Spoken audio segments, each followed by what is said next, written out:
Welcome back. All right, today's team history video is the monster. This is the monster one. This is the Montreal Canadiens, a team that predates the NHL, which is the issue I had the last time I did this, right? So for the Montreal Canadiens, they were founded in 1909.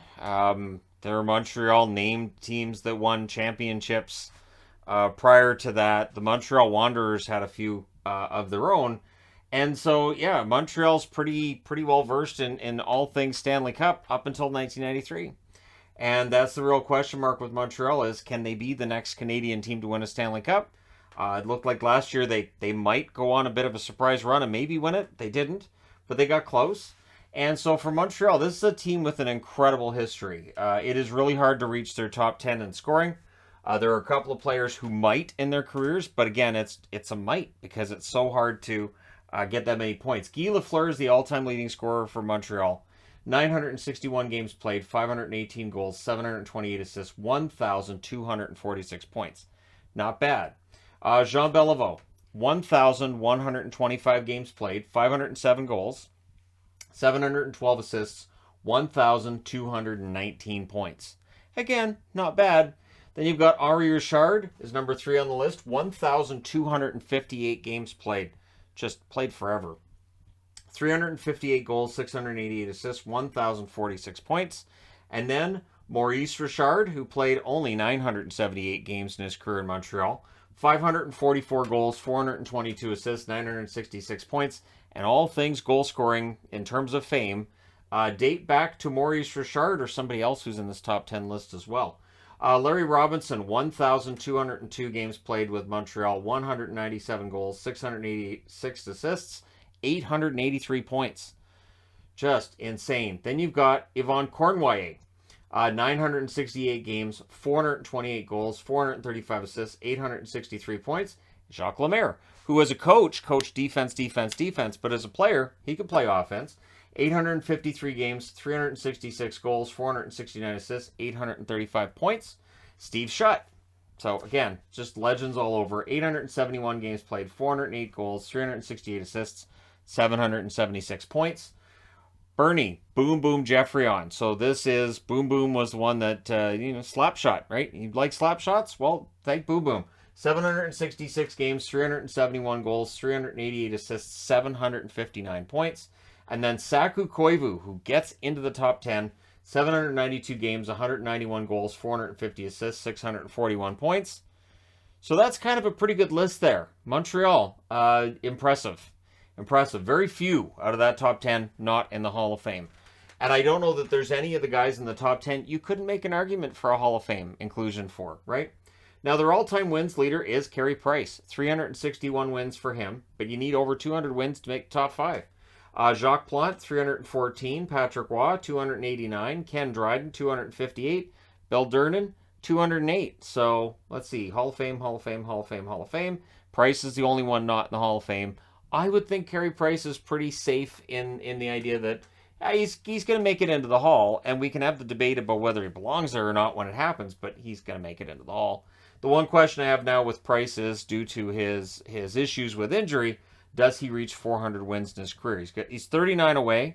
And then it would be, if he does he do it in Montreal? Well, he should, but with that cap hit, we'll see. And again, for Montreal, just a remarkable history.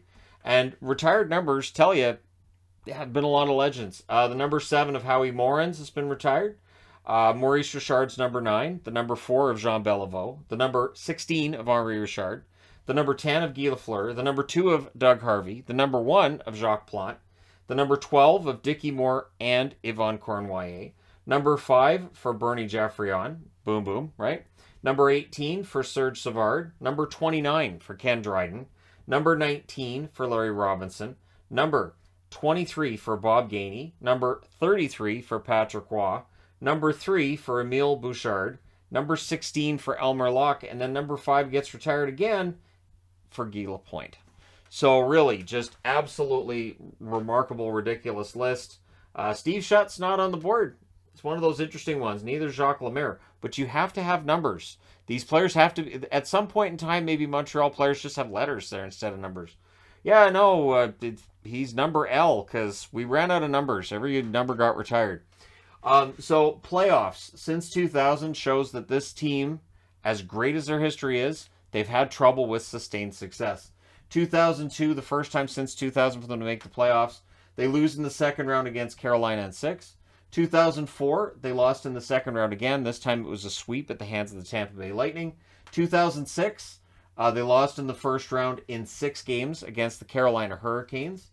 2008, they lose in the second round against Philadelphia. That takes 5 games.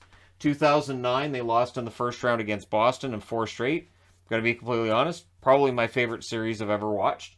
It's up there. Just because Boston manhandled them. And manhandled them because Boston had a lot of big players and Montreal didn't. And then Montreal got smaller the following season. 2010, that smaller Montreal team shut me up pretty quick. They went all the way to the conference final before they lost to the Philadelphia Flyers in 5. Just as an FYI, the Bruins that same year had a 3-0 series lead on those Philadelphia Flyers and then lost 4 in a row. 2011, they lost in the first round against Boston. That took 7 games. 2013, they lost in the first round against Ottawa. That took 5 games. 2014, they lost the conference final in 6 games against the New York Rangers. 2015, they lost in the second round against Tampa. That took 6 games. 2017, they lose in the first round against the Rangers. Also took 6 games. Took 6 games again in 2020 where they lost against Philadelphia in the first round. They did get out of the qualifying round, but they lost in the first round. That qualifying round upset of Pittsburgh was why teams were nervous about Carey Price getting into those playoffs. 2021, they lost the final. It was a 5-game series against the Tampa Bay Lightning. And of course, this year, they not only did not make it into the playoffs, but they had a historically bad season, finishing at the bottom of the league for the first time since the invention of color. Like, it feels like it's been a long time. And so for Montreal, they've fallen pretty far. I'm not doing any kind of victory lap as a Bruins fan because I know better. Montreal will bounce back. Montreal get back in there. The one thing with Montreal is being able to build up and have that continued success. We haven't seen that with Montreal really since the exit of Patrick Roy, which of course was shortly, not that long after he won that final Stanley Cup in 1993. So Cup years, there are 24. Now, the last time I did this video, I said 23. People lost their minds. They have 23 Stanley Cups in the National Hockey League. They had 1 in the NHA in 1916. Then the NHA was no longer because everybody hated Livingston. So since Eddie Livingston was so hated, the NHL was born. 1924, 1930, 1931, 1944, 1946, 1953, 56, 57, 58, 59, 60. 5 in a row. And then 65, 66, 68, 69, 71, 73, 76, 77, 78, 79, 86, and 93. So a lot of Stanley Cups. A lot. 23 in the National Hockey League, 24 altogether. And so, yeah, for the Montreal Canadiens, it was at one point a league where they had a pretty good chance of winning the Cup every darn year. You could just start the year and go, so I think Montreal's going to win it. Why? Well, I don't even follow hockey, but I just look at that Stanley Cup list, Montreal's Cup. Now, their current arena is Bell Center. Bell Center, which has gone through name changes since it was open. I think it was Molson Center when it opened. 96, 97 is when that opened. And before that, it was the hallowed halls of the Montreal Forum. And there's some debate about whether or not Montreal lost their mystique when they moved into the new building, which is gorgeous and it's fantastic and it's huge and you know, it's a sellout. But did they lose something when they left the Montreal Forum? And I think there might be something to that. But the season before they left the Forum, 95-96, it was a rough year for Montreal in general. So Bell Center's been their home. Hopefully at some point soon they end up winning another Stanley Cup. So that'll put them to an even 25 in the team's history. And then you'd have one in Bell Center.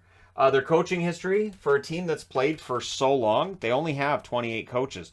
Comparatively speaking with other organizations, the number of coaches they've had for the number of years they've been in the league, it's actually pretty good. So Newsy Lalonde was their first National Hockey League head coach. 207 games behind the bench, a record of 96, 97, and 14. Surprisingly not fantastic, but that was over a long period too. 207 games and compressed. It basically meant that comprised a lot more seasons than it would now. Now it'd be like 2.5. And of course, Marty St. Louis, their current coach, in 37 games behind the bench. They had a record of 14, 19, and 4. They'll be looking to turn that around next year. Now, the first goal in the National Hockey League was scored by Joe Malone at 6 minutes and 30 seconds of the first period in a 7-4 win over the original Ottawa Senators. So that's an interesting little trivia point for you. The most recent goal, Tyler Pitlick, who scored that at 9:51 of the third period in a 10-2 win over Florida. It was that win that helped to improve the overall numbers for Montreal from really hideously awful to just hideously awful. So their all-time penalty minutes leader is Chris Nyland. Chris Nyland, 2,248 penalty minutes. And compared to a lot of other enforcers, he could play.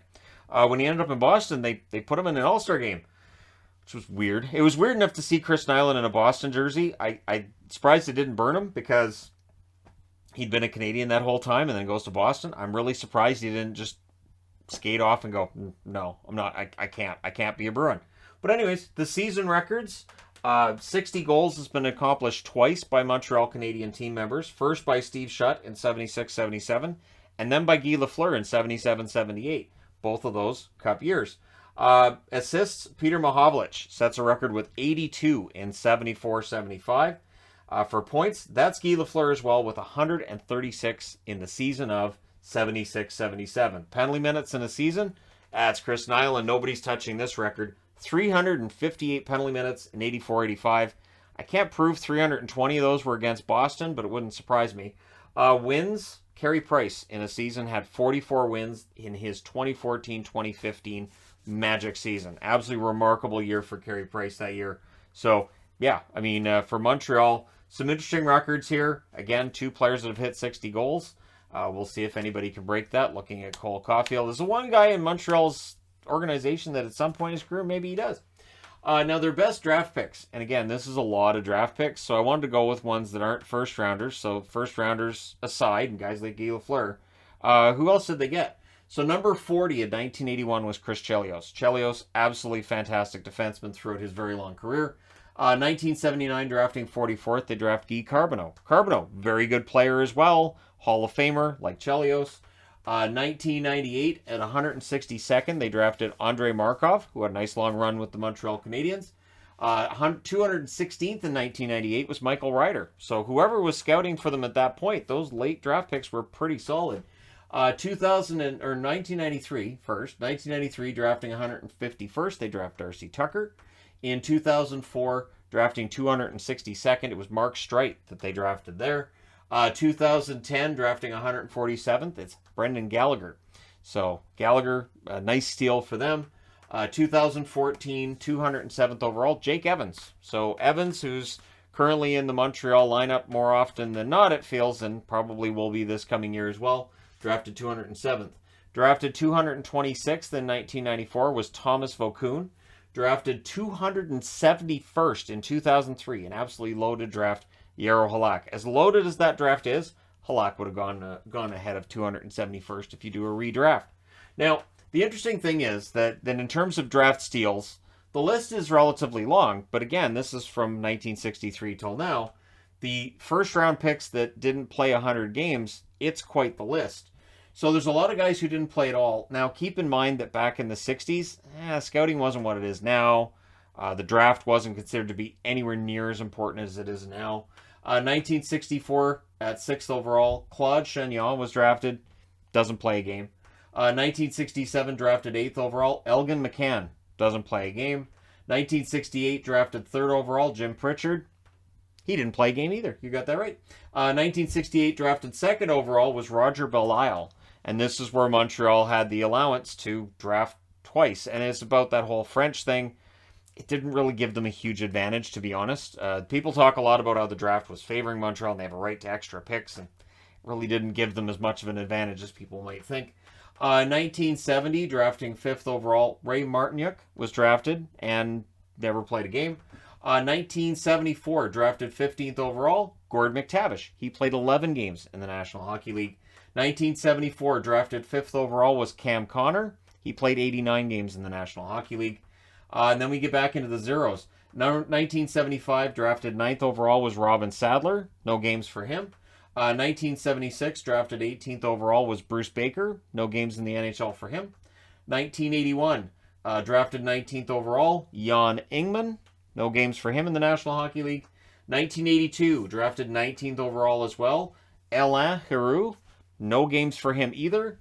1985, drafted 12th overall, and this is one that really interested me. Jose Charbonneau. Charbonneau, his career petered out in the NHL, and then he ended up playing for the Vancouver Voodoo, of all places. And he played pretty well in roller hockey. So when the roller hockey didn't really pan out to the level that they'd hoped it would, he ended up actually in Vancouver, and he was all right. He's all right. I thought that was kind of fun that he resurrected his NHL career playing on rollerblades, but he did. But he only played 71 games in the NHL in total. 1989, drafted 13th overall as Lindsay Vallis, played 1 game in the National Hockey League. 1991, drafted 17th overall, Brent Bilodeau, never played in the NHL. I've got his rookie card, still waiting for him to make it to the league. 1996, drafted 18th overall was Matt Higgins. He played 57 games in the National Hockey League. Now, one of the more famous draft busts, drafted number 8 overall in 1995, Terry Ryan, who is a guy who played 8 games in the National Hockey League and stars in the show Shoresy.